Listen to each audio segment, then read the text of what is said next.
6. Hey, what's going on, everybody? Welcome back. Droid Life Show, episode 66 tonight. I'm your host, Kellen. With me, the crew, Tim, Ron, Eric. Everybody say hi real quick. Hey guys, how's it going? Tim here.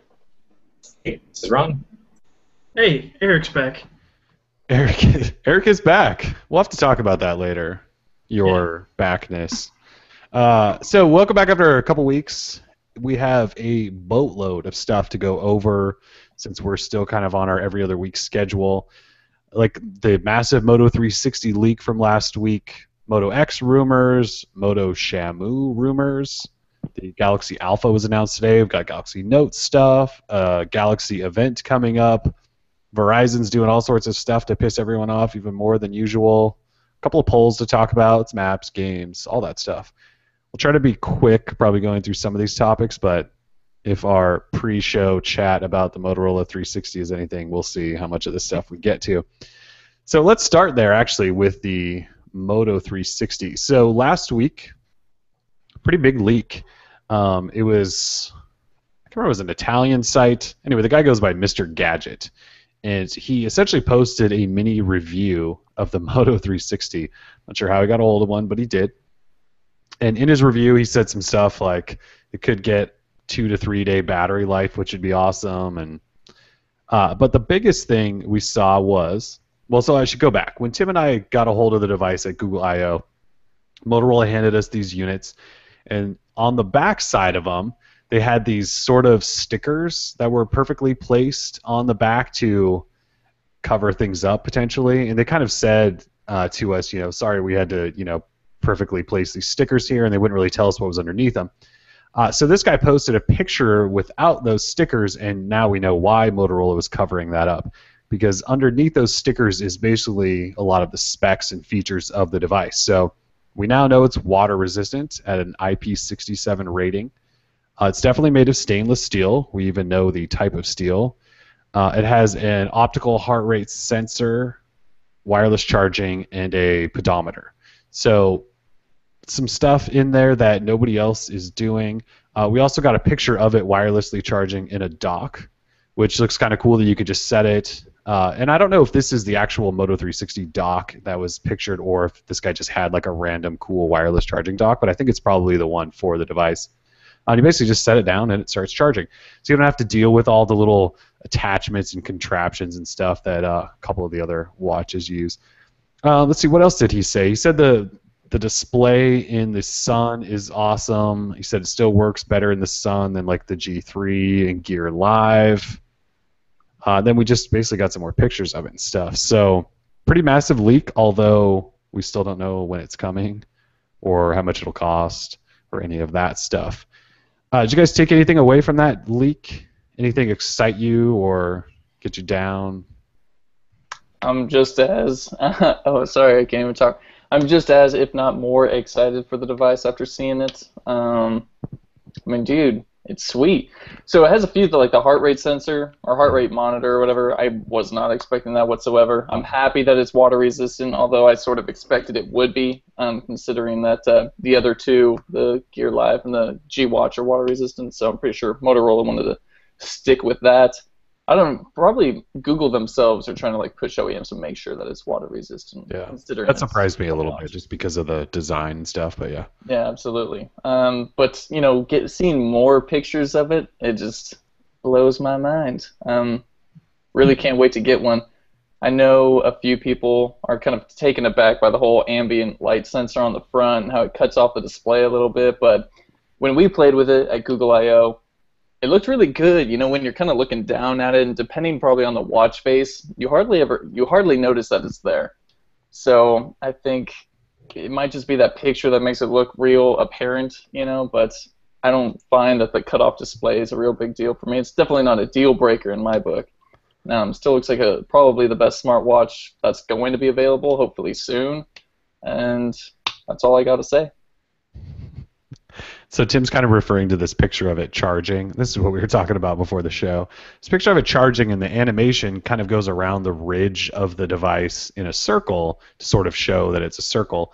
Except when you get to the part where the sensors are, it's cut off. So there's like a whole portion where you probably can't even see like where it's charging, and it looks sort of odd. And it sort of showcases the fact that there is this sort of black bar towards the bottom, which seems like the only gripe anyone really has about the watch. So like Tim said, him and I don't really we played with the watch, put it on our wrist. The black bar, we didn't really notice it, but it's definitely one of those things readers have talked a lot about, and it's one of those things a lot of people say they can't unsee once you see this sort of black thing, and if you decide that it bothers you, you just keep sort of going back to it. Other than that, I got more excited. Top? Go Is ahead. it going to be on the top of the watch or the bottom of the watch? It's the bottom. Bottom. It's the bottom, yeah. Because I was thinking if you're wearing it like that and it's across the top, you know, just the way that you're going to be looking at your watch down on your wrist like that, it might lessen the, you know, field of view that it actually blocks. It's on the just bottom. the way that it's set up now in that picture, where it's like, you know, you're kind of looking at it straight on and it's at an angle. I think it kind of accentuates it. I don't know. I haven't had one on my wrist, so I can't really say, but I don't think it'll bother me that much. And you can, aren't they allowing people to design the watch faces, you know, crowdsourcing it? So We're hoping, yeah. And then, you know, there'll be developers that can hopefully make watch faces and stuff, so we'll see. yeah, so after a while, if they do open that up to developers, people can, you know, play with that so it goes back away. Hopefully we won't see it as much.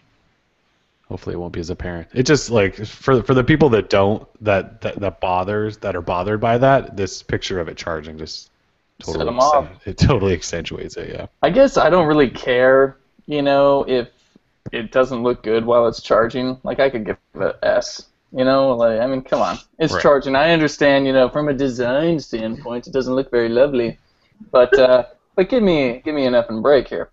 It's just You just thought the Galaxy Gear looked good, so I mean, this has to look great. it doesn't look bad if that's what you're referring to. I mean, it's a decent looking, plain looking smartwatch. I mean, it definitely looks better than the Pebble. So, and again, I mean, that's all subjective, man. Like, that's just how I feel about it, or objective. I don't know. Who cares? No, but I think you're kidding, but I'm not sure. Yes, I'm kidding. But my point is, it's just sitting on a charger. Like, I don't need it to be pretty. From the time we did spend at Google I/O, I'm okay with having the black bar so far. And when we finally get it in hand and all the reviews come back awesome and it's the greatest thing ever, then I want a full apology from you, and we'll be okay again. Is there any way that the Moto 360 could like be a failure or disappointment? Besides the fact that their charging ring gets cut off.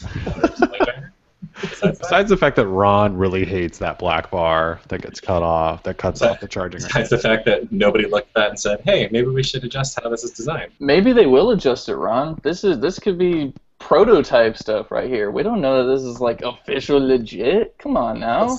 Let's be honest. Motorola does not have the money or power to be changing things at this point, especially if they're actually releasing it this summer. That is just so rude. And basically the whole point of this area is so that the display can auto-adjust brightness, because the other two watches don't have it and they can't do it. Would you guys rather have manual adjustment if it got rid of this black area? Probably. Just put it on the strap. If the Galaxy Gear Live or whatever the heck they're calling the stupid thing can have a camera in the strap, then they can put the ambient light sensor in the strap. Come on, No, we the want. strap Yeah. was a failure. Yeah, it's a nice, genuine leather band, Ron. We're trying to go for a premium feel, not look like a bunch of geeks. So now it's premium. We're gonna never mind the fact that, This that thing having a has black been- bar on the bottom of your round display ruins all the aesthetics, and never mind that moments ago you just talked about how the functionality mattered, which is basically the same thing as saying that you should have been using a Windows mobile phone when the iPhone first came out because it had more functionality. I don't see the black bar taking away functionality. Not at all. It doesn't take away adds functionality. more. It reduces aesthetic. It adds functionality at the cost of the aesthetic. If you use a black watch face all the time, you won't even notice. There you go. There you go. You will, because you won't be able to see that second, the 6. Well, hopefully somebody makes a really long second 6 hand. Sticks up above the black area. Why do you need to see the 6? I mean, I don't tell time by looking at the actual like numbers. I just look. I recognize the shape of the hands. Or and I you can could tell just from use a then. digital clock face. Sure. I don't know. I think Ron just likes to overreact. He doesn't want the Moto 360 to do How good. is He this wants Android overreacting? Wear to fail. What? I haven't said that. I haven't said it's going to be a failure. I haven't I'm just said that assuming. I'm just assuming. Right, exactly. You're the one assuming. Ron's just in the crew of people that can't unsee the black bar. Yeah. Yeah. That's fine. Yeah, and that's I don't care. right. And if you were to ask me my opinion about what I actually thought about it, I would say that I think that hands down, this is absolutely the best looking smartwatch we've seen to date. Yeah. Today. Absolutely. It's still flawed. That doesn't mean it's not the best one out right now, though. But I would say that about any product, and we all would. When everybody was kicking and screaming and saying that the Moto X was the best, absolutely best phone last year, we all admitted there were flaws with it. Didn't mean that we didn't still think it was the best. Wait, Ron making good points tonight, as usual. this is sort of related, not, well, yeah, it's related. So the next iPhone launch is when? September like 10th or something? Or something, yeah. Who knows? So is there any chance, I don't keep up, is there any chance they announce a watch finally? Or is that not really happening? Or are we still... I don't know. Gruber in the talk show this last week was saying he thinks there's going to be a separate event, and several other, Mark Gurman from 9to5 Mac also thinks there's going to be a separate event in October. So most people are thinking a separate October event. The only reason I say that is because Motorola still hasn't announced when this thing's available. So, if Apple, were to do that in September with the new iPhone, I mean, that would it'll kill whatever Motorola does, even as pretty as the Moto 360 might be. So, maybe if they're waiting until October, then something horrible. What's that? So Apple could come out with something horrible. Who knows? If it's a square, if Apple comes out with a square iWatch, then I think it's DOA anyways. I don't know. Gruber made an interesting point on the talk show where they were talking about the 360 and how that shape is actually, depending on the size, is bad for text. Because the biggest spot you've got on there is in the middle of the display. What text do you need? I don't get what you're saying. Reading a message or something. Yeah. Okay. That makes it difficult to display text and things like that, which is true. I absolutely agree that I think a round face for something that you're using most often as a watch looks a lot better. That's one of the things that I hated the most about the Pebble was that it was squared off. That's on top of the fact that pretty much everybody that I've seen that's been using Android Wear is kind of over it now. I haven't used the G Watch since I reviewed it. Yeah. I think that's because the devices kind of suck, though. Yeah, the G Watch is ugly as hell, and the Gear Live is just not that cool looking. I mean, it's fine. Right. It's the best looking. But I think if the functionality was there, that would maybe make up for it. But I'm seeing plenty of people that are Android enthusiasts not wearing them anymore. Yeah, I mean... I think that's only because they don't look very good. I think if they had something that actually looked good on their wrist and they enjoyed wearing, said, ooh, I get so many compliments on this thing, maybe they would wear it a bit more. You're not going to get a compliment wearing a Gear Live or a G Watch. But I think the other side of that is that their Android Wear is not good enough right now to make you wear it even though your watch is ugly. You know what I mean? That's what I'm getting at, yeah.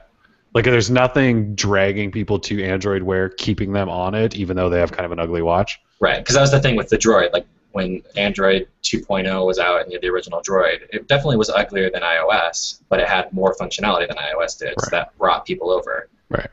Who knows what Apple's going to come out with? If anything, they could come out with nothing. Who knows? Literally nobody knows anything. It's hanging out with the Apple TV. Yeah, nobody TV. knows. It could be something that's on par with Android Wear. It could be something worse. It could be something better. Who knows? If it is something better, I don't think anybody has any idea what that is yet, because nobody seems to be able to come up with a smartwatch actual product or concept that makes sense to me, or to anybody else that's actually wearing it, unless you just love getting buzzed with the same notifications that you can't do anything about. We've been talking about this for probably a year, maybe 2 years now. Nobody really knows what to do with that space. Everybody wants to be in it, but nobody knows what to do with it yet. Nobody's quite figured out exactly what that space is good for. I think that's the big thing, and that's going to be the Moto 360's problem too. I think is that even though it is the best looking one, it doesn't necessarily have any functionality that makes me go, oh, I want to spend $250, $350 on it or whatever, and wear that every day. Well, I Yeah. think the Moto 360 has the wireless charging going for it, because I'm still a big fan of my Fitbit, but charging that, finding consistent times to charge that is difficult. So it's led to me only wearing it, you know, every other day. Like even though I still enjoy it and still wear it or still want to wear it, I think the Moto 360 is going to have the benefit of just have like a real watch. Some people take their watch off at night. All you have to do is take it off and put it on that charger, and I think that will probably boost some of the numbers. And I think that might be, well, at least for me, I could see that being why I would stop wearing the Samsung and LG one. But I don't know. That's a pretty weak argument. But Well, that has potential. It's not that much more of a change though than plugging something in. I don't think either. So, and nothing's more terrible than having a dead smartwatch on your wrist. You look like an idiot. Like every time my Pebble died, I felt terrible. I took it off. I'd rather show my bad watch tan than have a dead watch face on my wrist. I think what the Moto 360 has going for it is its looks, and then that's hopefully enough to at least get tech geeks and stuff, and maybe even some non-tech geeks to buy it just because it looks good, and then hopefully Android Wear gets better over time so that you actually find yourself that you can't live without it, and then hopefully the battery lasts more than a day and some other things. But right. Well, and I think that's the thing. Like, I honestly think it would have been like Android Wear has been out for how long now? 2 months, month and a half. 2 months. Not quite two, yeah. Okay. Like in that time, you would think that we would see something like development-wise, and we haven't really seen that much in terms of apps and things like that. Like, No. I think Google would have been better off waiting and said, "Hey, we need to have one killer feature that really sets Android Wear apart that makes you go, oh, wow, I need to have that." And like, there really isn't anything on Android Wear that makes you go, oh, I need that. Yeah, I mean, they thought it would be Google Now, I think, but unless you're like traveling and moving around the city and stuff, like it doesn't really, I don't know. No, Google Now, and like you mentioned earlier, getting a buzz on your wrist every 5 minutes is actually not that fun. no, it's actually annoying at some It's point. actually annoying, yes. Yeah, that's why I ended up wearing. The only time I started using notifications on my Pebble again was when I was in New York and it was freezing outside, so I didn't want to pull my hand out of my pocket every single time. Right. Like that was literally the only time. Then I turned them right back off, and then I bought a regular, normal adult watch. Like, it's just like if you're just using it, like it's great as a timepiece, but for anything else, like nobody's figured out exactly what it's good for yet. If you have a killer feature that makes you go, oh, I really need to have that to either augment or improve my smartphone, you know, how I use that or whatever, then that's great. But I don't think nobody's even come up with an idea that makes me go, oh, somebody should do that. Like, I haven't seen anything that remotely makes me go, yeah, I want to have something that's smart that I have to charge on my wrist. Yeah, I mean, part of our job is to write up Android Wear stuff as it shows up, and I don't know that we've written anything about it in a while because the stuff coming out for it is so unimportant and doesn't do anything then for the again, platform. I would say that most of the Android developers that make pretty good apps or would call themselves Android enthusiasts and are probably waiting for the Moto 360 a lot, like a lot of us are. That could be, yeah. It's possible, but if you're really excited about possibly making money on a new platform, you're going to. Yeah, that's true. That is true. Then you should have got in early. So, yeah. So we got a big leak. We still don't know much. I would imagine this thing's going to be here in September. I don't think we know when yet, which kind of leads into the next topic. We're moving out of 360, if you guys don't mind. So sources of ours, multiple sources have told us that Moto X should arrive on Verizon around September 25th. And we feel pretty confident about that date. And so I would imagine if the new Moto X is coming then, the 360's got to be coming around then too, if not slightly before. So 360 could be here within a month, I guess. But yeah, so new Moto X, I don't know that anyone has a confirmation on the name, but we're hearing Verizon September 25th. It could be at other carriers before then. We're hoping Motorola announces it before then so we know more about it and things like that. We did get a benchmark for it, a device that could potentially be it. Shows like a Snapdragon 801 processor, 2 gig of RAM, things like that. I would imagine the device is not going to have like a Quad HD display and things like that. It'll be like the Moto X last year, It'll still have good specs, but they're not top of the line. Just hopefully Motorola sells it ridiculously cheap instead of what they did last year, where they tried for the first like month or whatever to sell it for $199 on contract and no one bought it and things like that. So yeah, so new Moto products should be here in September, I think. What's the last day of summer? 9/22 or something like that.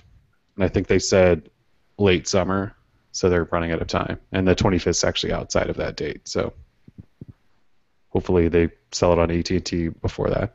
Hopefully AT&T doesn't get it. I don't think we've talked about this at all. Hopefully AT&T doesn't get an exclusive on Moto Maker for the new Moto X again. Yeah. Remember how annoying that was? It'll be like, stupid. Yeah. Again. Wasn't it like a 3-month exclusive? It was like, because the phone came out, I think, in August, end of August. You couldn't have it in November, I don't think. Yeah, it was November. So everyone that wanted the Moto X had to wait until November so they could create a custom one if they didn't want the white or black one because they wanted it on like Verizon. What a terrible idea that was. Hopefully they don't do that this year. That's all I can say. Let's see. Oh, so today we got a benchmark for the Moto Shamu, which is apparently the next Nexus device, which was initially rumored to be a 5.9-inch oversized gigantic whale, except we had benchmarks show up. I don't know if you guys saw this, but so the benchmark listed, so when you benchmark a device, a name gets put in, right? And whoever put this name in put it as Motorola Shamu, parentheses, Google Nexus 6, question mark. So I don't know if that's somebody that works for GFX Bench that edited the name to that, or if the person running the benchmark randomly didn't know what device they were. Like, I don't know how that even makes sense. We kind of called this benchmark BS, but it says that the device has a 5.2-inch display. It's Quad HD, Snapdragon 805, 3 gig of RAM, 32 gig of storage, and a 12 megapixel camera. Depending on which benchmark you're looking at, it could be a 13 megapixel. It's kind of all over the board, but 5.2-inch does not say 5.9-inch, and also doesn't hint at the code name of Shamu, which is a whale. So I don't know. What do you guys think about that? Think there's anything to believe about that whatsoever? No. I don't think so either. It just sounds too good to be true, at least in terms of a Motorola Nexus device. A QHD display is the last thing I'm expecting to see in a Nexus device, at least for another year or two or something. I just don't see Google wanting to adopt a QHD display like that. We already know Nexus devices are kind of crappy in terms of battery life sometimes. So throwing in a QHD, and I don't know, there's no battery mentioned here, but no. I don't know. I'm just not digging this. I saw someone say that maybe this was a new Droid, but I don't think that. I don't think a new Droid is going to come with QHD display either. So, but I could be wrong. Do we have any idea how the Droids have sold on Verizon? I don't know that. I don't know that we've heard. I wonder if they're going to keep doing that. I would guess we're going to get 2 new Droids. We'll get, so rather than the 3, right, where we had the 2 devices that were the same and one had a bigger battery, I think this year they're going to trim it down. So we'll get probably another Max kind of like device, and then we'll get another Mini, is my guess. At least I've kind of heard some rumblings about a couple of, at least 2 that are probably Droids. Yeah, I don't think they're going to do the 3. I think Verizon still sells Droid devices. Like, I think people come in and go, I want the new Droid. And I would imagine that the Max sold fairly well just because it had that crazy battery life. So. Do you think people still, I don't know. I think people walk in and say, I want a Galaxy. Yeah, I think people do, yeah. But or maybe a 1, maybe. Maybe they shop around and like look at the phones that they have on display. Maybe like wouldn't that be crazy if people didn't just come in and said, "I want the one I saw on TV." Like they could always shop. I just don't hear people talking about Droids anymore at all. Like most people are calling it Android now. Like unless they're like really old. Like everybody's like I don't think anybody's calling Android phones Droids anymore. I think you might be surprised. I'm sure. I mean, I'm sure they're still out there, like I said. But I mean. Yeah, I mean, I think people Droid definitely still a go brand that people care about. An Android phone, they probably ask for the new Galaxy. Yeah, everyone always says, "Oh, I've got the new Galaxy." I I'm hear like, Galaxy which a one? lot, The yeah. 3, the 4, the 5? They're like, "Oh, the Yeah. 4," and I'm like, "Oh, there's already a new one." It's not even Most of the time, people I talk to have no idea which number they I have. know, They just it's know they got a really Galaxy. Just have a Galaxy. disappointing. I've So, actually and heard the Galaxy. Go ahead. I was just gonna say real quick that the Galaxy form factor has become kind of the icon for Android software as well. Like if you see an app, it'll show like an iPhone and then a Buttons. Galaxy. Yes, Yeah. it sucks. You're absolutely right. It sucks. Damn it. Ugly phones. I've actually heard a lot of people can identify the HTC One by Mhm. name, and I guess that's just because it's that simple. You know, it's just 3 letters. Yeah, but do they But, say M8? Do they say? No. But I don't know. they'll say So- one though, and I think it is like it's a distinctive design too. I think that's the Yeah. like. Yeah. It's just it looks cool. And then they buy a Galaxy. And then they buy the Galaxy. Right after they say that looks cool. I'm like, where are the That's Galaxies? really cool. I'll take Oh, 5 it's Galaxies, heavy and please. slippery though. Why does it have 2 cameras? I don't know. Says the carrier guy. Buy a Galaxy. Okay. Home button. Okay. Yeah. Yeah, so I don't know if people are buying Droids. I think they are. I think they were buying the Max. I would imagine people actually bought that phone. Other than that, I don't know. And yeah, I don't know if people walk in and say that anymore, but I would guess there's going to be another version of that this year. Yeah, the only Droid I saw, I think the last like Droid phone I've seen in public was the Droid Razr Mini. Yeah, that was. Think about that.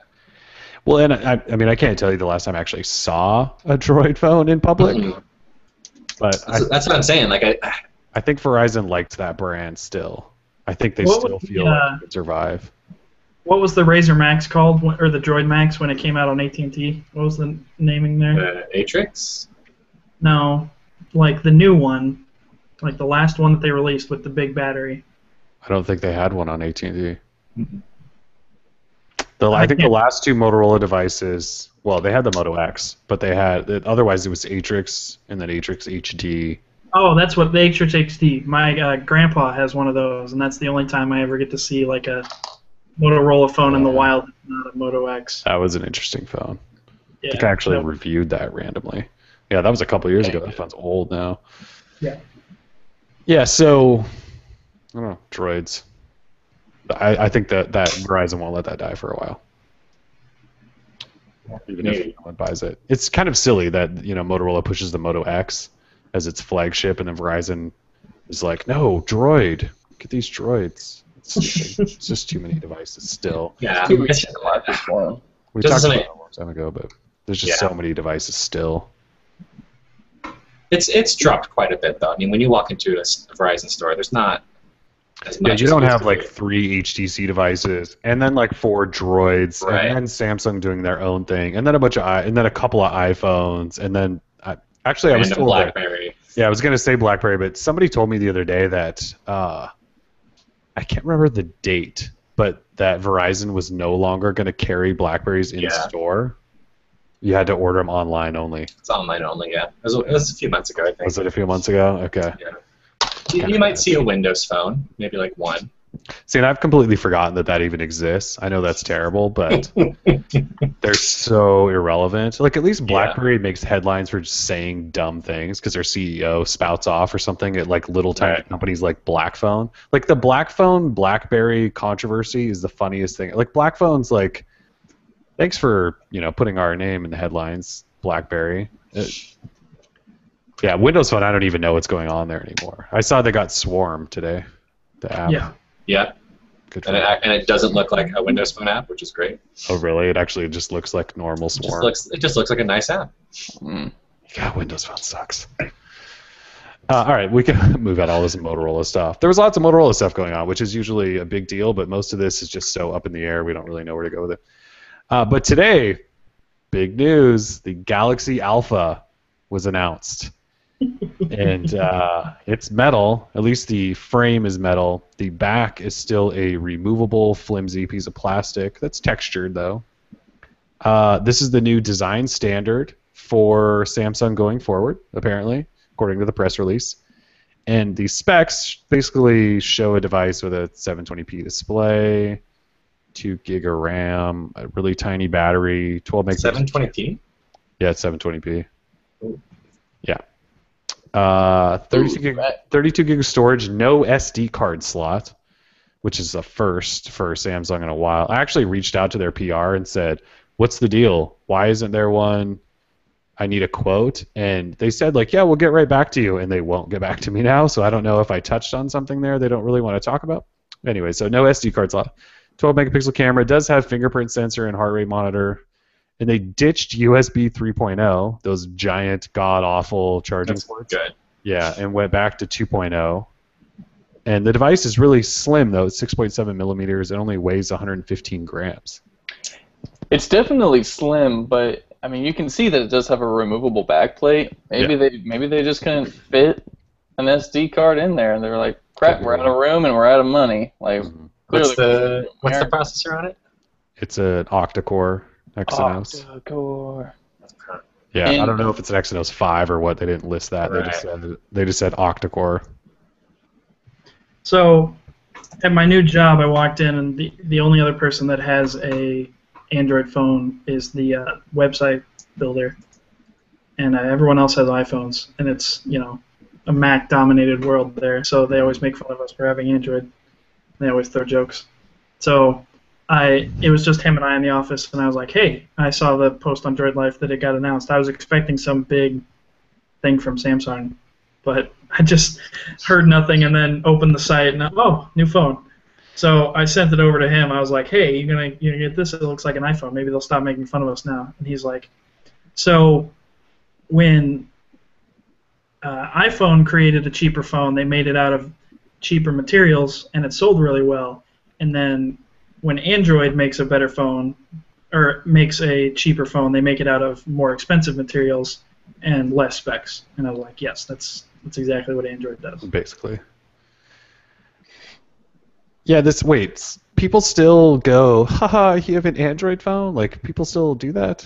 Well, it's completely off subject, but like, people still do that? Just like jokes, just little like snide remarks, like. I know, but that's what I'm saying. Like, people still do that? Like, I still get comments. Still. You mean like people with Android phones like go, "Haha, Ron, your iPhone"? Like, people do that? Okay. Yeah. Have you been on the website? Okay. Okay, yeah. I don't know if you're familiar with this little site called Droid Life, but yeah, it still happens. This is completely unrelated to everything except this potential conversation right here, but I was in Montana a few weeks ago, and I posted up a picture, and Ron comments on this picture and goes, "I really like this picture." And like some random guy shows up in the comments on my personal Instagram and goes, "Yeah, but Ron has an iPhone. Haha." And then like no one else commented, so he came back and wrote again and wrote, "I know, sorry, that's an old joke." I know. I was embarrassed for him. I'm like, just delete your comment, dude. Just delete it.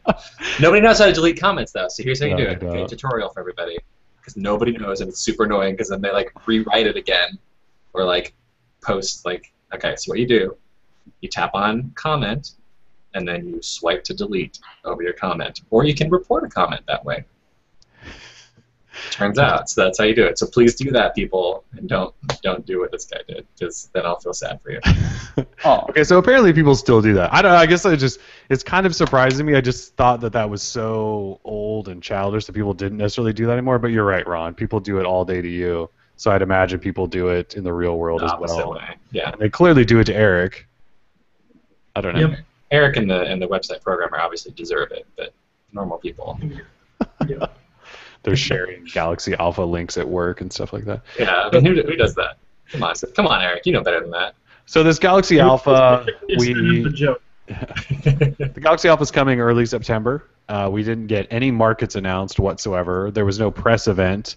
It was just a press release. It came out at like 1 a.m. last night, and we don't know pricing. So we don't really know anything other than Samsung basically released this phone to say we're using metal now with chamfered edges, and this is our new standard for Galaxy going forward. And that was kind of it. Like, they might sell this in like Korea only or something. We don't even know if it's going to come anywhere else. When they listed the the wireless bands, all they listed was that it's LTE Cat 6. They didn't say any GSM bands or CDMA or anything. So it really is like a phone that, although they created like 6 colors for it, I think. I don't know if we'll ever really see it. I think it's just they're just going to take this and then move it forward probably into new devices. But it seemed like a big announcement, and then you kind of read about it and realized that Samsung doesn't care about it either, other than like, look, hey, metal. We did it! Yay! That's exactly what they were hoping for. Yeah. Back. And look, it looks kind of nice. I mean, it looks like an iPhone. I don't think you can deny that. It's got like the like drilled holes for the single speaker. They didn't even put a dual speaker in the damn thing. I mean, it doesn't look bad. Looks kind of nice. No, but it does. It looks exactly like an iPhone. That's the thing. Like, I don't. Why can't anybody design anything different? Like, They just can't. Like there's like a hump where the port is on the bottom, yeah. and that's kind of the only difference. Well, there's, I guess on each corner it kind of like does this like whoop, like it kind of goes like out a little bit. Otherwise, it just looks like an iPhone. Although I kind of want to hold one just to see what it feels like, a Samsung phone that doesn't feel like cheap plastic. Yes. Which is like I guess that's an improvement, but it's just like why bother though? Yeah, What's I the don't know. point? Yeah, why knock down all the other Yeah, specs? and why copy a 2-year-old design? Yeah, I don't know. And why do it on a phone with mid-range sort of specs that only deserves a press release? Like if you're going to change your design language and style and standard and everything, why do you do that in a press release? Who said they did that? Did they say they were doing that? I thought it was just for this phone. They didn't say they were. No, the press release says setting a new Galaxy standard design. for Samsung Galaxy design. I don't think this is a big deal. I think it's just a crappy phone. It says- Right, It but looks this is the but- company that held a press release for the Continuum Yes, they did. Yeah. I think we're conference. Sorry. But it says like it says Samsung today unveiled its new design approach. So like this is clearly where they're going in the future is metal and different textures and stuff. But I don't know. Just all they got was the press release. I mean, I guess it is. It's not a high-end phone. They just are like, look, we created this little phone for the hell of it, and it's metal, and look to see what we have next, kind of thing, maybe. That's what I think. Yeah. Did you look at the silver one though? I actually thought it looked kind of nice. I wish they would have put that color in other phones. I want that white one. Oh, the white one. Although it's 720p, crap battery. Like It's there's tiny. no. I'm not touching this thing. I Under might 2,000 touch it milliamp just to hour feel battery. it, Yeah. but no. Just a This is touch. not a daily driver for me. Just a touch. And it's TouchWiz. I know. I mean, that's like the big killer, right? It looks like a nice little phone, and you go, I'd give it a run for a little bit, and then you go, TouchWiz. Is it worth dealing with TouchWiz? I mean, maybe it won't lag on this one. It will. It probably will. It doesn't have as high resolution of a display to drive though. I wonder if that. That's true.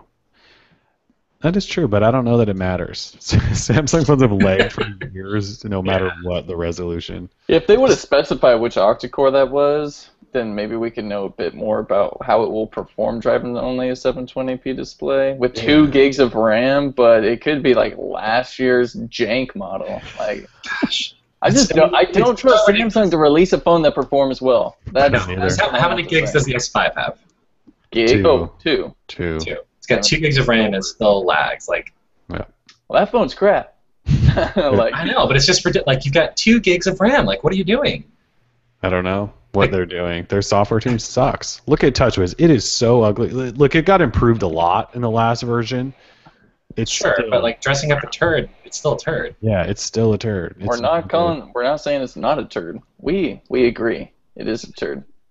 Tim and Ron agreed on something? We've always agreed that Samsung's or TouchWiz is garbage. I think.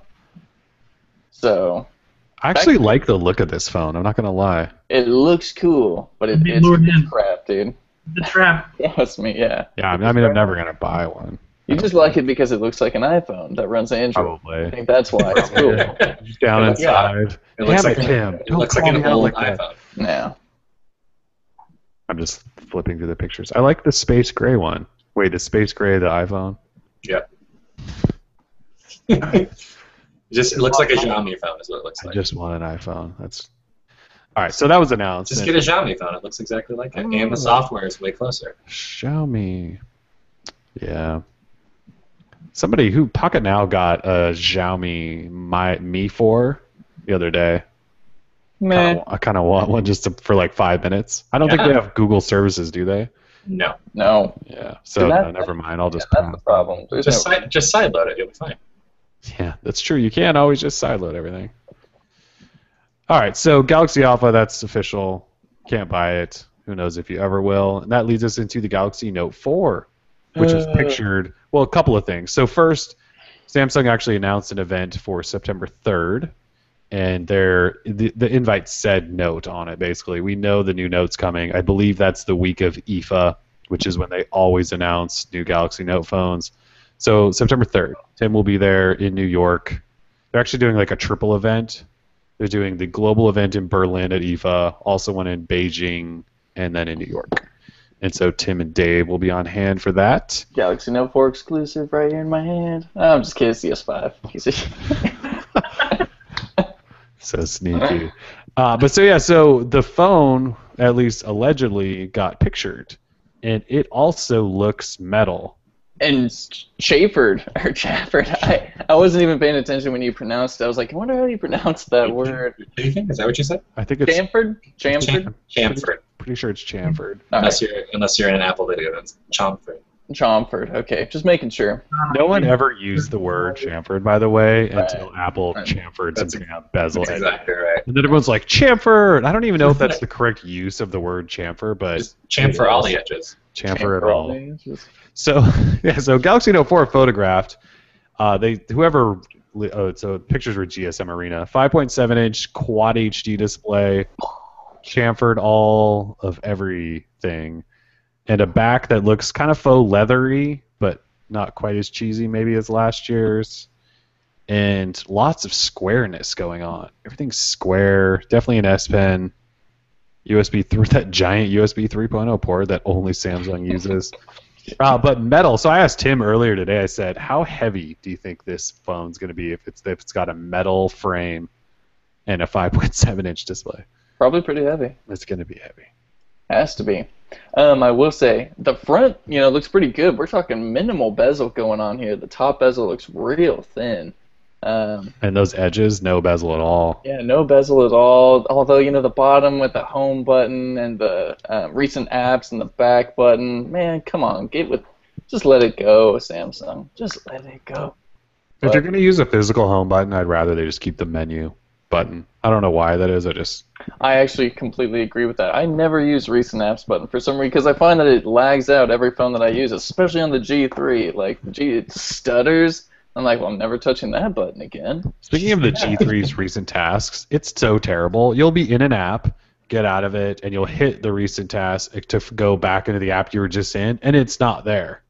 Like, it just doesn't register that you were just in an app. You're absolutely right. And so the only reason I noticed that is, so I picked up a Jawbone Up thingy.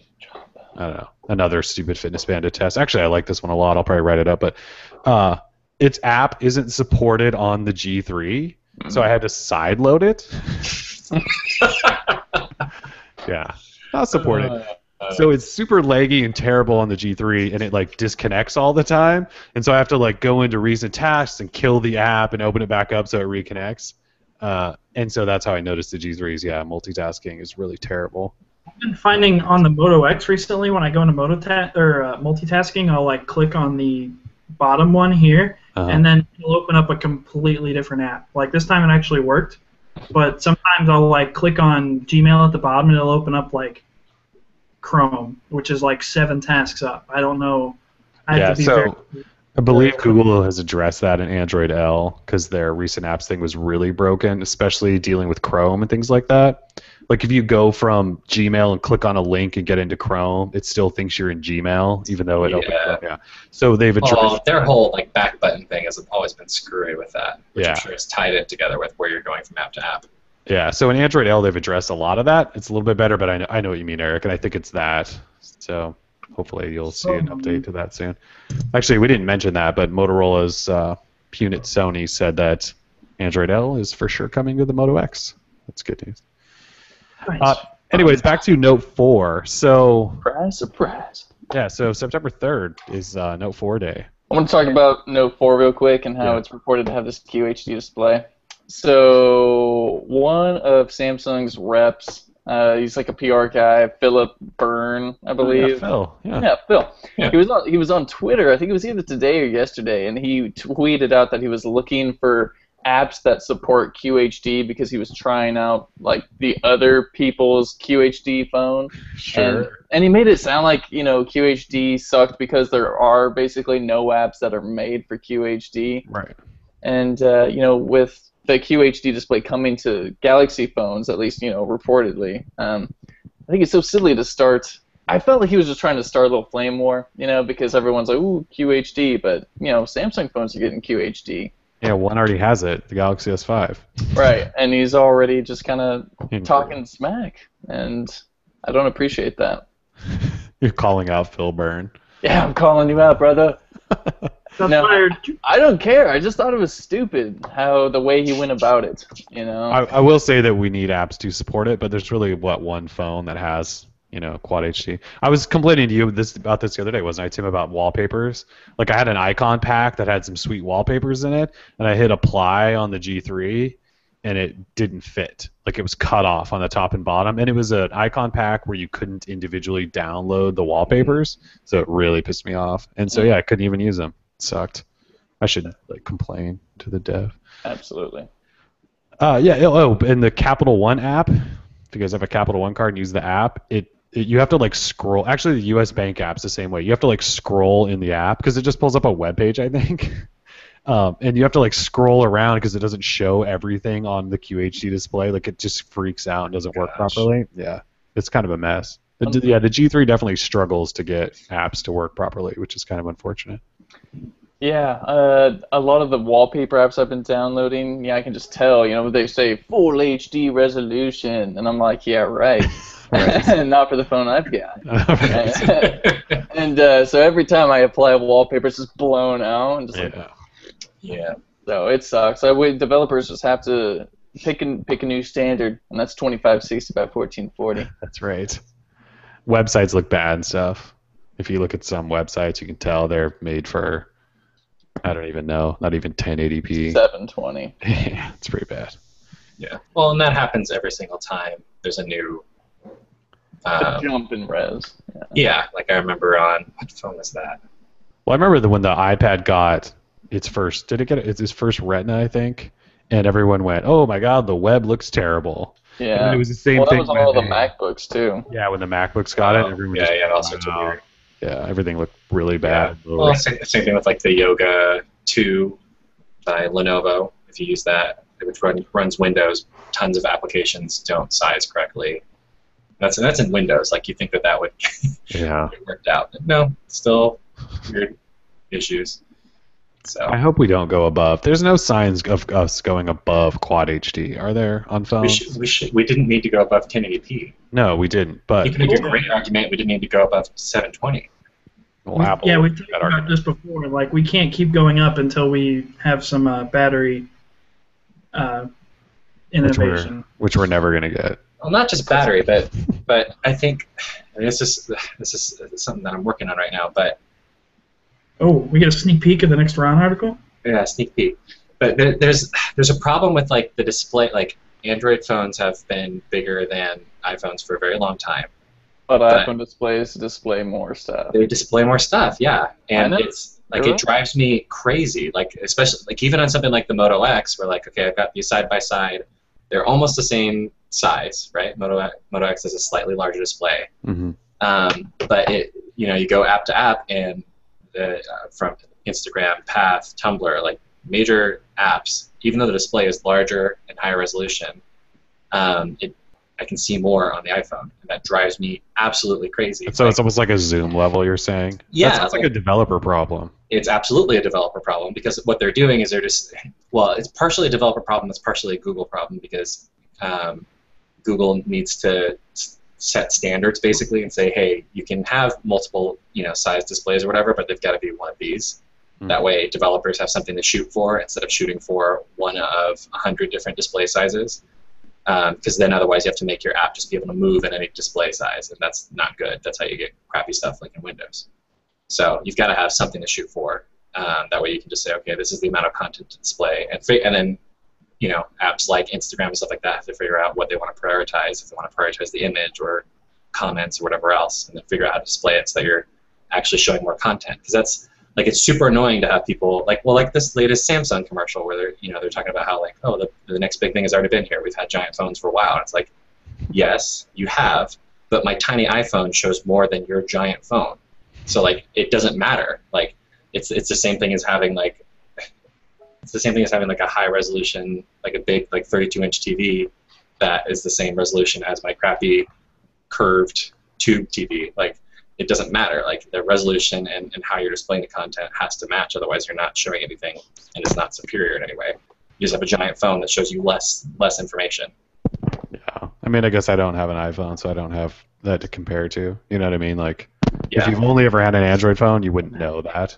No, but yeah, having the two side by side, it's I don't if somebody wants to walk into a store and look at apps side by side, if you want to see more content, you should actually get an iPhone, even though it's smaller. You'll see more content. Even though you have to hold it like this. I think, yeah, sure. In certain applications and situations, yes, the iPhone does display more content, especially on Instagram is where I noticed it the most. That's a big one. Yeah. You posted that picture, and I was like, look how much more crap they get to see. But then again, you got to, monocle it. But say if I'm watching YouTube videos or I'm on Netflix, the benefits of having a larger display are quite apparent. Right. But yes, I totally agree that in certain applications, I think developers just need to get their crap together. And this is Instagram we're talking about. This is a billion-dollar company. Yeah, but Instagram still hates Android. You know that. Yeah, oh, absolutely. And I think their new design is totally just garbage. The flat is really getting to me. I'm just not digging it anymore. So it's boring. But my point is, you got $1 billion. You got bought by Zuck. Least you could do is give me a good-looking app, or at least the same app that the iOS folks get. It's garbage. Yeah. Just learn how to use the giant display in a way that's beneficial for people. Because then there's a tangible difference outside of playing. Video is an obvious one where it's yes, if you want the video to be bigger, get the phone with a giant screen. But in terms of when you're doing things like email, text messaging, things like that, you want to be able to see more of that information. You want to be able to see more of it in context. And so if you've got the big screen but you actually don't see as much, there's no benefit to it. And in fact, there's detriments to it because now you're carrying around this giant phone that's showing you less information and is easier to drop. I'm getting the iPhone 6. Developers just need to learn how to develop. That's all there is. Learn how to develop, guys. That's what I was saying. Come on, I was guys. totally going to load it up on this iPod Touch I have, and it says my iOS beta expired. I have to do a restore. Yeah. I can't even use the damn thing. Oh, that's stupid. The beta expired? They do expire. That's so weird. Yeah, I didn't sign back up for it because it's ridiculously expensive and wasn't worth it. So it's $100. But is that $100? Yeah, it's not bad. But that's the thing. I think it's partially a developer problem and it's partially a Google problem because Google just says make whatever size device you want, and that does make it hard for developers. And so their only recourse at that point is just to say, okay, we're only going to support certain devices then, and then you're losing customers. So it's not an easy thing to fix without Google cracking down, which they never do. So. Yeah, I was just looking to see if there's on the G3 if there's a way to adjust zoom, and there's not. When do you plan on having that posted, Ronald? I've got it pretty much written up. Just need to get some more screenshots. Some more screenshots? Yeah. So for all transparency, Ron is asking me to take screenshots of all these different applications on various phones. And some of these phones I haven't turned on for a while. I figured you have to charge them up. Yeah, I have to charge them, and I have to download all the apps. And yeah, it's ridiculous. So sorry. It's a lot of work. Droid life problems. DL problems. Yeah. Helping Ron problems. All right, so moving out of Note 4. He's already an hour, and we haven't covered half of this stuff. All right. Samsung Gear VR, which is their virtual reality headset, will probably be unveiled along with the Note 4. And Tim, you saw this. So The Verge had a picture of this, Tim. Do you want to talk about this thing? Yeah, The Verge posted a picture. It sort of looks like Google's Cardboard, except it's made of plastic, it looks like. Typical Samsung. Made of plastic. It looks like cardboard. It's got the two little monocle things, although combined, it's like binoculars. I don't know the word. But anyways, and yeah, so you will strap a phone. It was pictured next to a Galaxy S5, so I'm guessing it'll be probably compatible with any phone you want. You just strap it in there and close it up, and it goes on your head, like kind of like a night vision goggles or something. So you can don't have to hold it up to your face like Google Cardboard. And that's all we know. I mean, who knows what apps are going to push with it or games or something like that, but as a mobile gamer, I'm looking quite forward to it because, they have their own game controller too, so maybe we could play games on it and just be like in the world on some Unreal Engine 4 type stuff. So I was going to ask you guys all, is anyone, Tim, you sound like you're kind of interested to at least play with something like this? No, Eric, you're kind of a gamer guy. Eric, are you interested in this thing at all? No. Yeah, but you liked cardboard until it tried to burn your car down. I like cardboard because it's like, kind of a novelty thing that I think could be cool. Like, I saw that picture and I immediately thought the Virtual Boy. I'm like, this is just the beauty of cardboard was that it worked with a single piece of cardboard that you just folded up. Samsung was like, all right, we're going to throw a headband and plastic and a controller, and they're like, just give it everything. It'll sell, I swear. I don't know. It's just garbage. Every time you get caught wearing this thing, I'm going to think you're looking at porn. I'm just going to say that. I know you're not playing a game. That's what I was saying. Oh, I heard the sickest comment on that post, and I was like, dude, you're a freak. I'm not even going to repeat the comment, but it's on the post if people want to see it. But you mentioned porn and like a virtual reality headset for your phone and porn. It's ridiculous. The possibilities are endless. But what I was going to say, it was rumored that Oculus, is working with Samsung to either on the hardware or software side of this, and if they are, then we can expect, something somewhat decent, I would hope. So. I'm reading the comment now, by the way. Okay. Yeah. He's thick, right? Hey, good for him, I guess. Yeah, good for him. He's going to be a busy guy. He's going to be a busy guy. But, so yeah, that's Samsung's Gear VR. Yeah, so that should come out.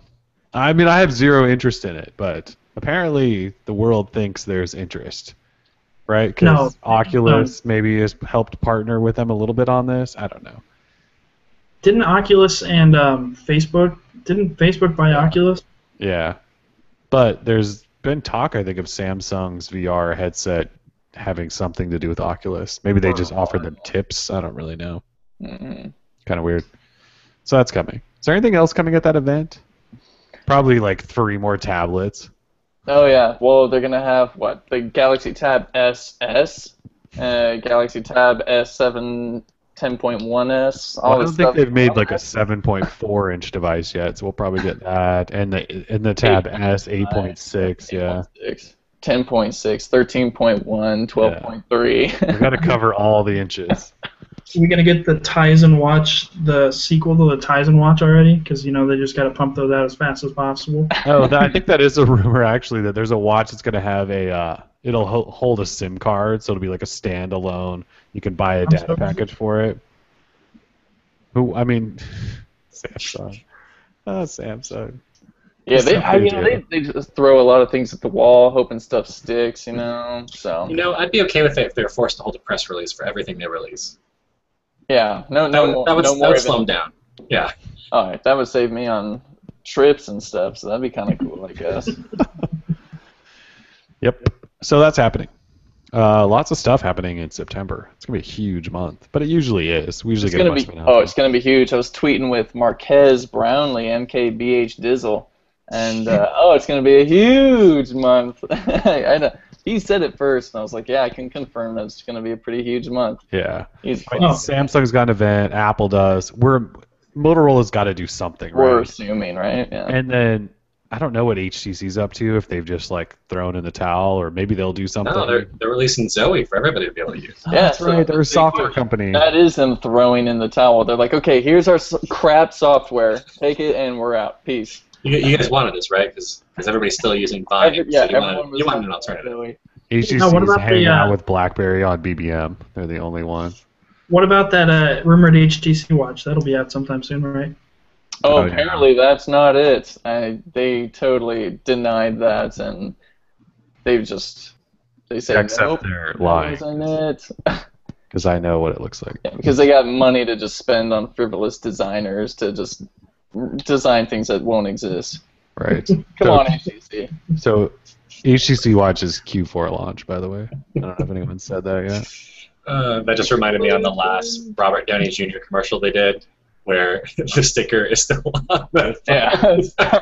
He's like just in like some warehouse or something. Yeah. They're like, hey, real quick, 5 minutes, just do one take. Yeah. That was my favorite thing ever. He throws in like a random accent. Yeah, and he's just like waving it around. And Yeah, he's got the skew on the back and like a sticker with his IMEI on there, and he's like, "This is awesome because you should buy this." All right, am I done? Like as he's exiting the stage, he's like trying to walk away. Like, oh, get me out of here! Where's my iPhone? Yeah, that was a failure. How many executives got fired for that deal? No. Or quit, departed? Probably quit. Yeah. Moving on. So, what's that, Jim?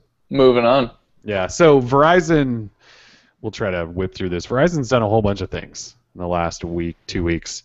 Number one, well, they responded to the FCC over their throttling things. So I believe we had a show where we talked about this, where they basically said, we're now going to throttle 4G LTE customers with unlimited data plans who are in the top 5% of users, which is 4.7 gigabytes and above. And we're only going to throttle them on congested sites. And the FCC said, wait a minute, that doesn't sound right. You're basically penalizing people depending on what their data plan is, and that's not right.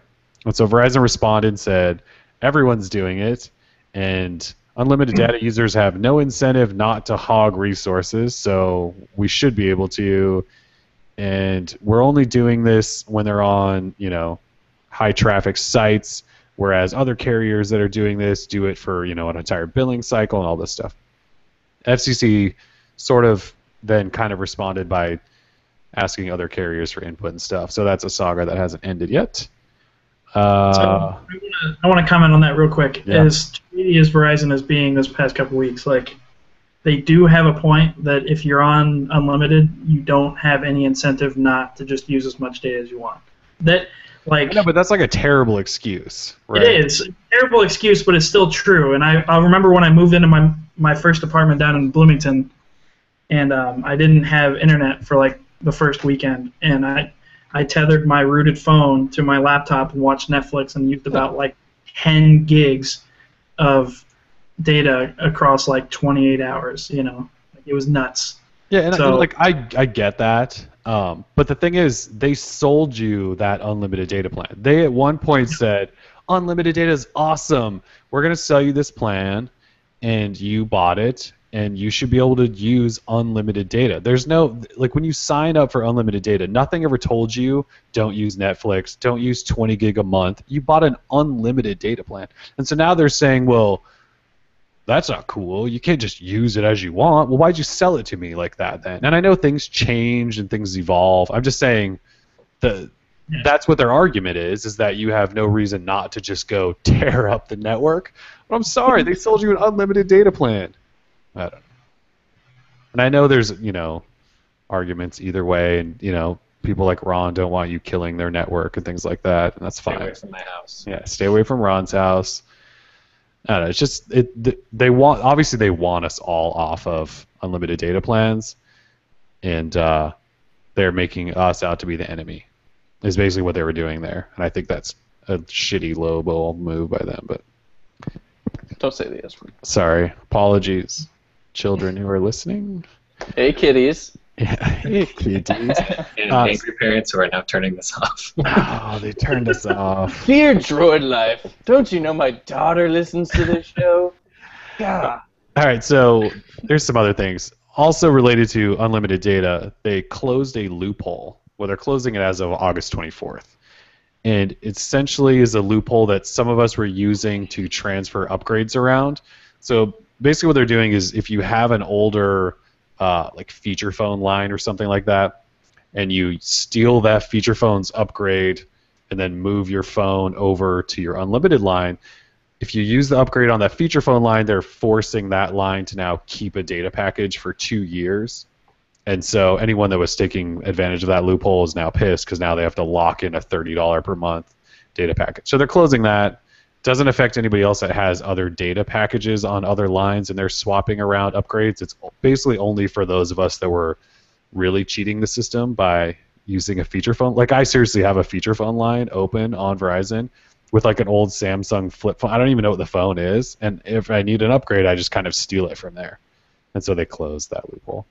And people are pissed about that. And I don't think you can really be pissed. It was a loophole, and we were exploiting the hell out of it. Like, it probably shouldn't have been there to begin with. I don't know any other carrier that lets you transfer around upgrades and stuff, do they? No. I'm pretty sure you can. I mean, you can only steal an upgrade, I think, on other carriers. Okay. I mean, I don't have multiple lines in other carriers, so I'm not that familiar with it. But so people are mad, and you can't be mad at a company fixing what they didn't fix before. Yeah, right. I mean, they never wanted you to swap around and cancel data plans and trick the system. Yeah, they didn't think that their customers were going to be smart enough to do that type of thing. They're like, what the hell? Well, no, I think it just comes down to if you want to do this, you pay for the device up front. Yeah, I mean, they're taking away options for keeping unlimited data, and they basically told us like 2 years ago, if you want unlimited data because we're no longer offering it, you have to buy phones at full price. And then we figured out, all these loopholes, and now they're like, yeah, we let you get away with that for a couple of years. We're taking those away now. And honestly, if they just killed off all the other loopholes and just left it at that, buy the thing, and then didn't throttle people, like, I think that's the right way to go about it. Yeah, but they're doing everything.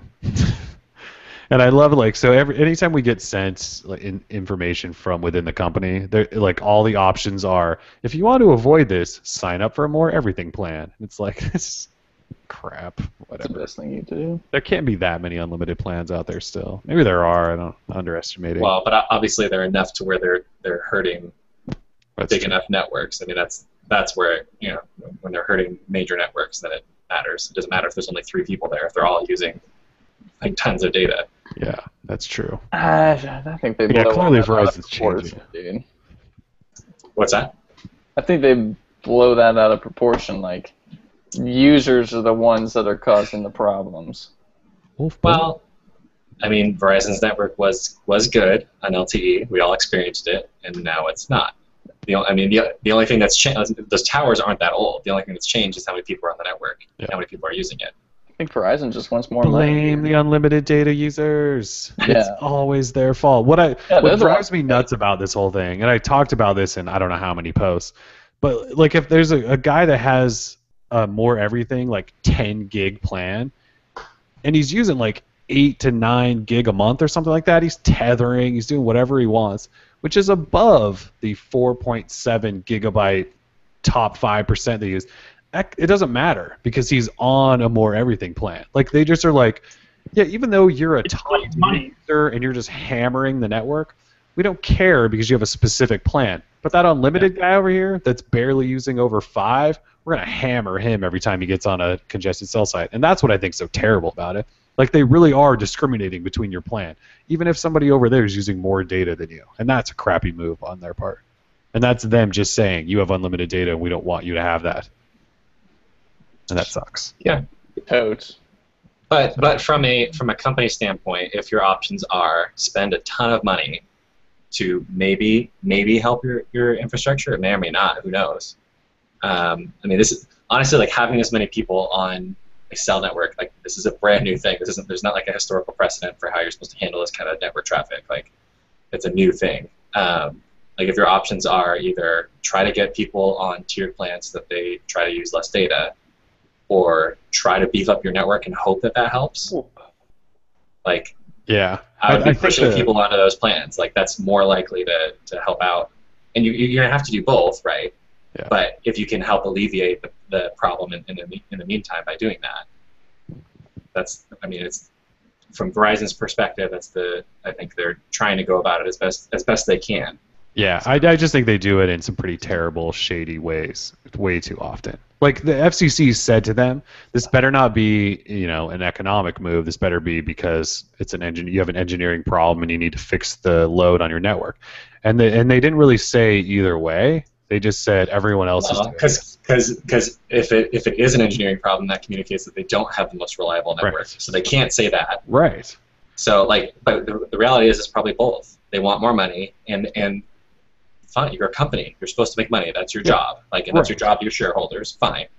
But they have to live up to rules for their LTE spectrum that they signed into when they bought them, and then that's what the FCC is getting at. But nobody's enforced that though. For the FCC to now all of a sudden say something no FCC, go home. You're drunk. Yeah, I mean they've danced. You should have done this a long time ago. Yeah, they've danced around it for years. So I mean nothing's going to happen with this. Verizon's going to do it. Everyone else does it, and they'll just eventually force everyone off unlimited data, unless people actually do buy phones at full price, which no one does. So. Well, some people do. Some people do. It's not enough, though, or Verizon wouldn't probably give you. And I think, I mean, if I was Verizon, I would just say, look, we're not gonna what's the word? When you're slowing somebody's bandwidth, what is that word? Throttle. Or network optimization. Right. We're not going to optimize your network. If you buy a device full price, if you're gonna go about this the right way, then we'll give you free reign on the network. I think that would be fair. Then everybody's playing by the rules, and that's great. You don't have to worry about it.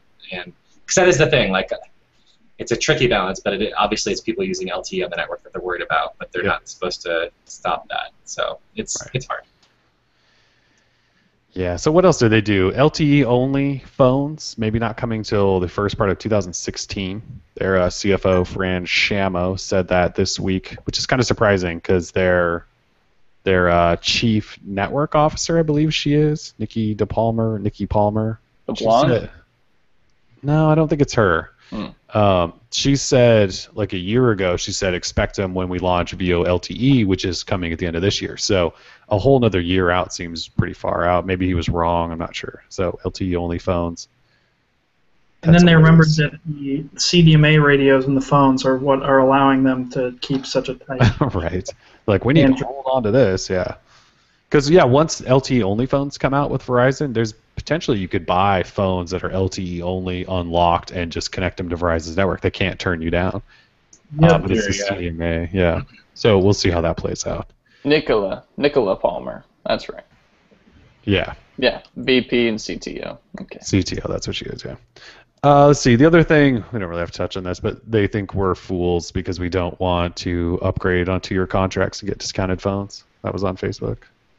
I had a field day talking about that. Why do people hate discounted phones? I mean, I completely agree with Verizon on this one. People are stupid if they don't want to save money and be stuck on a contract. Look, there's no way to win. We could talk about this for hours. And Verizon's a bunch of they're not nice people for saying that you're an idiot, basically, for not wanting a discounted phone and signing a contract. But in the end, there's no real way to save money. I mean, not on Verizon. Not a Verizon, no. Well, they're trying to with their Edge plan because they give you this really minor discount, but it's not enough to make up for it. So yeah, Verizon, you're always going to lose. Even if you're buying phones at full price, you're losing because you're still paying this extra fee basically for your monthly. Right. The subsidy is built in even after you've paid the subsidy. Yeah, so you can't win at Verizon. T-Mobile is about your best bet. Mm-hmm. The rest of them just screw you. And so yeah, there's no way to win. But I thought it was a pretty low comment from them to be like, you're all idiots. You don't want discounts. No, we just don't want to sign contracts with you that last for multiple years. But anyways, so that happened. Well, it's not about. I don't think anybody has a problem with the contract. I think people have a problem with paying a subsidy after you've paid off the contract. Well, I think you should have a problem with both. I mean, contracts just in general are not really a great thing. I mean, if you could avoid signing a contract, wouldn't you? I mean, if you had an option that said I can get a discounted phone and not sign a contract. Yeah, but it's a moot point because I can't take it to any other carrier. Yeah, I'm just saying contracts in general, locking down being stuck somewhere, potential ETFs. I don't know. I just think like the idea But of cell phone contracts. that's an exchange for a lower priced phone. Right, which Like, that's you're the- still which is- paying for. Yeah, and that's the thing. Like, if I paid off my subsidy and then it's gone, like it is on T-Mobile, then I'd be totally okay with a contract. That's not a bit, then you pay it off and you're done. Yeah, because then you're actually getting some sort of a deal. But Verizon's Right. screwing you. Yeah, Because with Verizon, you're not only paying for your service, but you're still paying off a phone that you've already paid off. they've already paid off. Yeah, and there's no way to avoid that at all. Yeah, it's a terrible deal. The wireless industry sucks. I mean, T-Mobile has actually changed it. As much as people want to talk about T-Mobile just moving around where the money's going, with device payment plans, they actually have changed some stuff. And they actually have done some things that are better. Whether their network sucks or not, they actually have changed some stuff, and Verizon and AT&T have reacted to them in actually semi-decent ways. So. Yeah, and the reality is if T-Mobile's got good service in areas that matters to you, you should switch to them. You'll probably save some money. Yep. And you'll definitely be able to upgrade faster for cheaper. Yep. Pretty much. All right, so we're at an hour and 20 minutes. What else do you guys want to talk about? And then we can wrap up. I don't want to. We could go for like 2 hours with all the stuff we have. So I don't want to talk about Sprint. Okay, well, quickly, Sprint's not buying T-Mobile, and they have a new CEO. Dan Hesse's gone.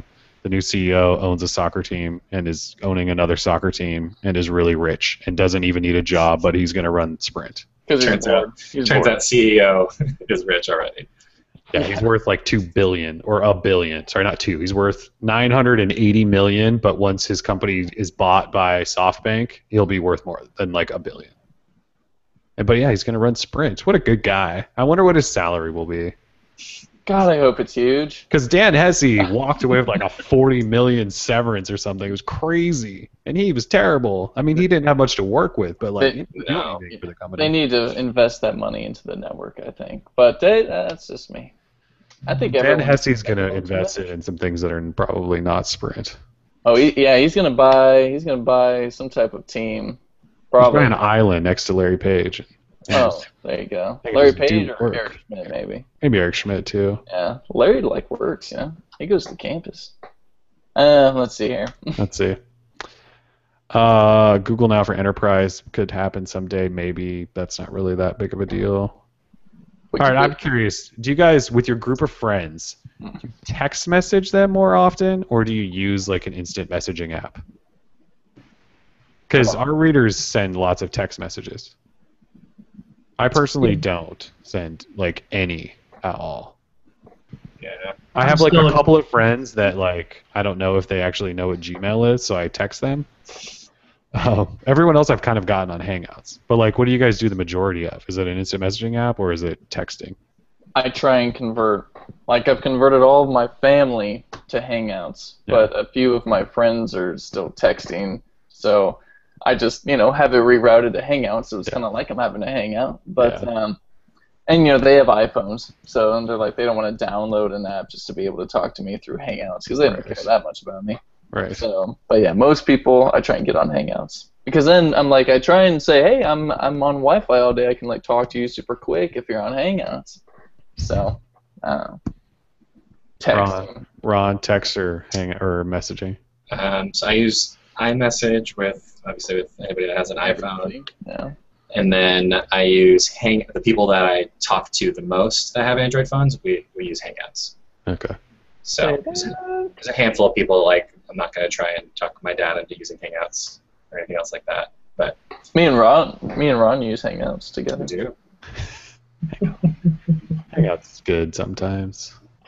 Eric, texting?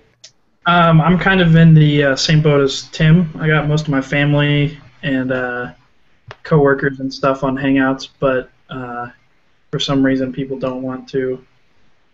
Although I know a lot of people that have iPhones, so they don't want to jump on the bandwagon. Yeah, all those haters at work. Just hating on Eric. Hating on the new guy. Damn.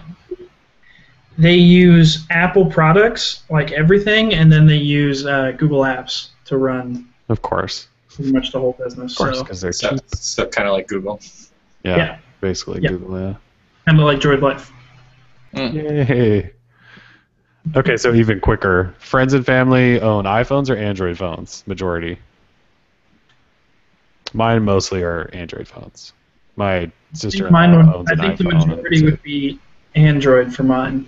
Yeah. I think the majority is Android for mine too. Yeah. Majority's iPhone for me, I think, but it's pretty close. No, Yeah, it's not. it's pretty close for me too. I think everyone just asks me what phone they should get, and since That's I fine. never Yeah. recommend an iPhone except for my mom, who just don't talk to me, lady. Just get an iPhone. Like I don't want to help you with your tech problems. Yeah. She can get an iPhone. She could be Apple's problem. Everyone else, I say, get like the newest Android device, which is fine. Right. So Yeah. they all got Galaxies probably. With my friends, it's pretty mixed. It's pretty even. And then with my wife's side of the family, all iPhone, and then my side of the family, all Android. Yeah. Yeah, I think Nice. like most of when they ask me to, they're like, I'm so like if they buy an iPhone, they like apologize, and I'm just like, it's fine, like it's a good phone, like don't be sorry about it. Yeah, mostly Android though. All right, do you want to talk 2 apps real quick, and then we'll wrap, Tim? Yeah, absolutely. What do Oh, we well, I do? was going to just point out that Tap Path. Chris Lacey, the dude that made Link Bubble Tweet Lanes, created Tap Path. It's an interesting idea for an app. Basically, when you're in any sort of third-party app that has a link, an external link, and you click on it, you can tell this app to register between 1, 2, or 3 taps, and that will either open up specific apps or a share window and things like that. So, like if you tap on a link once, you could have it open Chrome. If you tap twice, it could open like Push Bullet or like Trello or share with something else, and then tap 3 times or something, and you could open like a whole share window, so you could then choose an app. It's kind of an interesting idea. I tried to use it for a little bit yesterday, and I struggled to get it to work properly, and it wouldn't register taps correctly and things like that for me. I don't know if other people are having good luck with it. It's like $1, so if you want to test it, give it a run for the 15 minutes or whatever you get, see if you like it. But I don't know, interesting idea. The guy does some interesting ideas. I just haven't had that much luck with some of his apps. So Pretty sure the refund window got pushed up to like 2 hours or something like that. yeah, I saw something about that, potentially. Potentially. It's kind of hit or miss, isn't it? Don't take a chance on it, but there is Right. the potential that your Some window's apps. large. Well, I think if you download a big game that's like 2 gig or something, yeah, they then allow- like I 2 think- hours. Yeah. Maybe the developer can. I think Google decide. just has like another algorithm. I that, mean, damn algorithms. yeah. All right. Do you have a game real quick or something? Yeah, I have one. It's called Freaking Math. This one is actually pretty interesting. It's free to download, I'm pretty sure. I believe so, yeah. That's one thing. So when I've already downloaded an app or paid for it, I can't see again if it's like costs money. So when I come back to talk about it, I'm like, God, did that thing cost money? I'm pretty sure it did not, because it has ads in it, I think. So anyways, sorry, off topic. Freaking Math. So it displays super easy math problems like 1 plus 3, 3 plus 4, and it shows the answer, but you have to decide whether the answer is right or wrong. Sometimes it will display the wrong answer. So you have only a moment to establish the problem in your mind and then decide whether it's right or wrong. I think my high is 13, I want to say now. It was like 6 when I first downloaded, but I've been practicing, and I got up to 13. I may be the world champion right now, I don't know. But 13 seems really high considering how little time you have. So yeah, Freaking Math, not frickin' with apostrophe, but Freaking Math. Definitely go try it out if you like being frustrated. And for some reason, I've been trying to find more addictive, frustrating games lately. I feel like that's like the trend, though. The trend is going towards these super easy games that are just like Flappy Bird, where you can just pick them up and die a million times. Whatever. Right. I want a little bit more effort, but that's fine. That's just me. So, Freaking Math. I'll put a link to it in the chat. And if you guys were looking for an LG update that we usually do, I got nothing. They had a couple press releases and nothing mattered. I'm disappointed by that. Lenovo, on the other hand, announced 23% increase in profits due to smartphone sales. Nice. Go Lenovo. Go Motorola. Go Motonovo. Go. So before we wrap, though, Eric's with us, but Eric's accepted a full-time gig outside of Droid Life for those still listening, and he'll still join us from time to time, so you don't need to say completely goodbye to him, but Au revoir. you may not see him writing quite as often on the website, but he'll still be around from time to time. So Yeah. You're not getting rid of me that easily. Oh, Do you want to tell us Well- about your new job real quick? Or oh yeah. So I'm the new copywriter and content strategist for a marketing firm in downtown Indy, and it's a pretty nice job. I'm excited. Really like the people that we get to work with, and I walked in and they all they use Google Hangouts, they use Google Apps, and then the week before I got there, they started using LastPass as well. So Ooh. it was like I just walked in at a very interesting time. Very busy though as well. So am I missing something here as far as the apps that's been added? Okay. No, I was trying to draw, but it erred out on me. I So, think yeah. we're all gonna miss you, Eric. We're gonna Well, miss Although, you. yeah, you're not gone forever, so that's good. Yeah.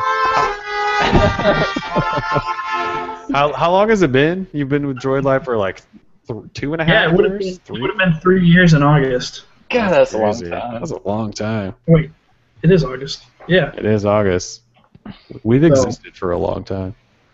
Yeah, and I just met you guys for the first time in person like a couple months ago, and now I'm peacing out. It was like I didn't like you guys enough. So Howdy 5,000. Pretty Yeah. weak move. Yeah. Super weak. But then Kellen still gets to message me when Paul George goes down and tells me how bad the Pacers are going to be. So Oh, that's an instant message for sure. I mean, not an IM, but an Poor Paul instant George. message. Yeah. All right. Well, cool. Well, yeah. Good luck with the new gig. Thought we should Thank you. share since you've been around for a while. Part of the Deal family. yeah, Always I a part of the appreciate Deal it. family. a pretty nice tweet from a fan the other day. It was pretty awesome. So shout outs if you're listening. I can't remember your name. It's like Brian something. Someone in the chat says Twitch and DL will miss you. Yeah. Better Yeah, keep those I don't think after Twitch is- Twitch I don't parties think- going, yeah. What was his name? Come on, cool. Twitter. Well, Thank you. any other Alright. things you guys want to throw out there? I think that's it. All right, so we'll probably take next week off again, but then everything's going to get crazy. So we'll probably be, once we hit our next show, which will be 2 weeks from now, we'll probably be back on every week just because there's going to be a lot going on. We got September hitting and events everywhere. So probably take next week off. Then we'll be back to you every single week, more than likely. So anyways, thanks for joining us. Deal Show Yeah. episode 66. Tim's devilish episode. Yeah, thanks for joining us. We'll be back in a couple weeks. Peace. Peace.